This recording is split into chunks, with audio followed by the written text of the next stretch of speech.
yeah, then the king of Rwanda kept expanding. Then they were like, um, that was the main idea behind them fighting, just to keep expanding. So, hence the name Rwanda. All right. Next, next slide, please. So this is a quick fact. So um, Nebraska is 8 times bigger than Rwanda. So you can fit 8 Rwandas in Nebraska. So we're a very tiny country. Wow, Yeah. I didn't know. Nebraska is small. Yeah, but you know, size wise, Yes. this is big. When it comes to like the traditional attire, there is one that's called imishanana. It's also called umukenyero. It's given a lot of names, and it's that one you see on the right. That one you see on the right. So you have it has two pieces. One that's like it's like a wrap here that's almost like a skirt, and then another one on top to just put across. Yeah, really nice. And then this that you see on the left, it's like I think some artists have tried to take the traditional attire and make it more modern, so that you can wear it every day. You cannot wear the one you see on the right every day and just walk around. You would look ridiculous. Except if you're going to like a wedding or something special. But on the daily, if you want to look great and kind of represent the culture, you wear something that has those like patterns. I think Jafet is wearing something similar to that. Yeah. And then rundown decor. We have a lot of things that are specific to our culture that you can find in our decor, but the main ones, the ones that they're like being very famous these days, are Mickey has one, that one, yeah.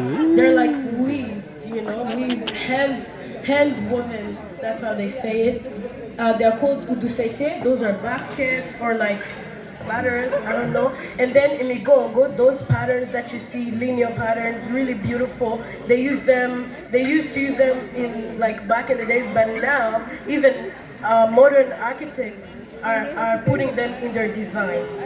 Yeah. All right, you want to talk about that? Okay. When it comes to gifts, in our culture, for example, you will find that gifting is something that's part of a wedding, like a wedding ceremony. If your wedding ends without someone giving you a cow, you have failed.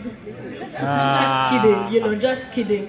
But that was like a very big part of a wedding of someone, like your parents, your friends, your relatives. If someone rejoices in you in some way or they're good friends of yours, they're gonna give you a cow or land as a sign of thanks, as a sign of friendship and all that. Yeah, not some wrapped gifts, very fancy. People do that now, but back in the days it used to be cows and land. Yeah, really good in my opinion. Yeah, and then traditional food. Among the most famous traditional foods that, like the main highlights anyway, we have cassava. I think here they call it yuca? Yuca? Yeah. I think it's yuca. Yeah, so cassava, it's like just put it in a pot with beans and stuff. No oil, just like that. It's really good. And then to the right here, you see there are pumpkins, there's beans, and then from the yuca root, they even make flour that makes what we call ugali. We call it ugali, but then you can call it ugali. Some call it fufu. It's like a bread, but it's soft, and you eat it with a sauce of your preference. Yeah, and regular food. Oh, back to the yuca. The yuca plant or the cassava plant has leaves. I mean, I don't know why other people throw them away, but in my country, the leaves are actually, they take them, they grind, it's like how do you like make something? They pound them. Okay. In the past days, they used to pound them in the mortar and pestle stuff, but now they have machines that make a paste into them, and then you can make soup. Yeah, but you gotta be careful because it's very acidic. Yeah, but then when it comes to regular food in Rwanda, it is we consume a lot of like meat, grilled meat, especially beef and pork, yeah, stuff like that. When it comes to snacks, chapati, sambusa, and then what we call amandazi. I think you guys call them. They're not donuts, but they're like donuts. Yeah, donuts but better. That's It's like donuts. okay, sambusa actually it's like a ranza, but shaped in a triangle and better. Just kidding, guys. I joke a lot. Anyways, let's go back to the food again. This is what I was talking about. We eat a lot of meat, and if you go to a bar, one thing that you're going to notice is that there's a lot of grilled meat, skewers. There's gonna be like ribs. It's just nice for people who are not vegetarians. Yeah. I'm If you're not a vegetarian, vegetarian. you might kind of, Leave me. find a way to. Man. Anyways. All right, this is Rwanda at night. Rwanda is very beautiful, and when it's at night, I mean, it's amazing. This building that you see, it has blue, yellow, and green. So those are the colors of our flag. And so this building it's like anywhere that you are, almost anywhere in Kigali, you can see this. It's called Convention Center. If you ever go there and you don't see it, you'll be in the wrong country. I'm telling you, because it's like you can see it from anywhere, especially at night. Yes. All right, when it comes to music and dance, I'm going to start from myself. Everyone, attention on me.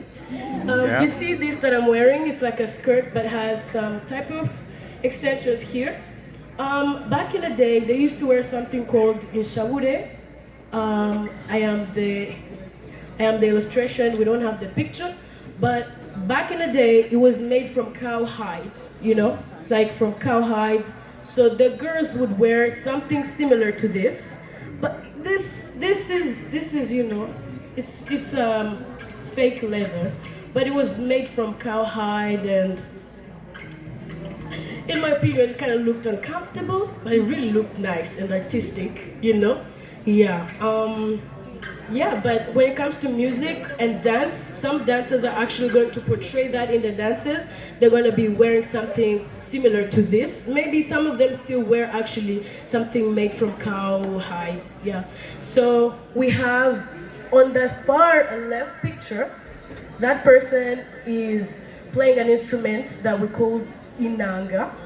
Inanga it's not a guitar, it's not a harp, but it's like it almost sounds like a guitar or a bass, but it's almost shaped like a harp.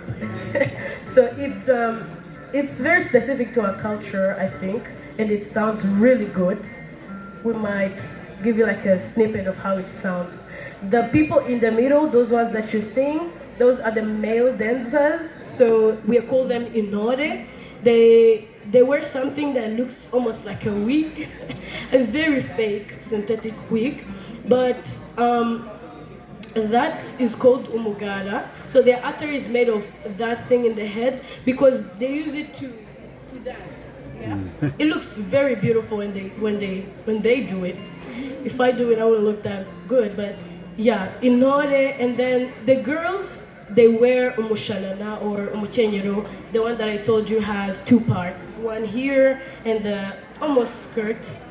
Yeah, so yeah, our dance simulates movement of this type of cows. They are called inyambo. So a lot of the dances that we do are going to imitate that shape of the horns. You see those horns?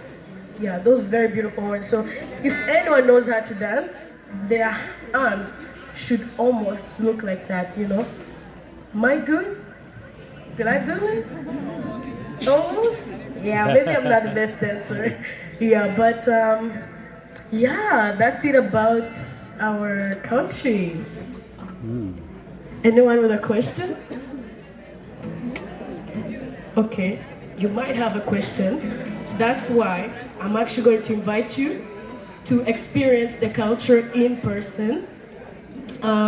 We are preparing an event called Rwanda Night. So it's going to be everything Rwanda. Wow. One more time. Woo! Thank you. Thank you.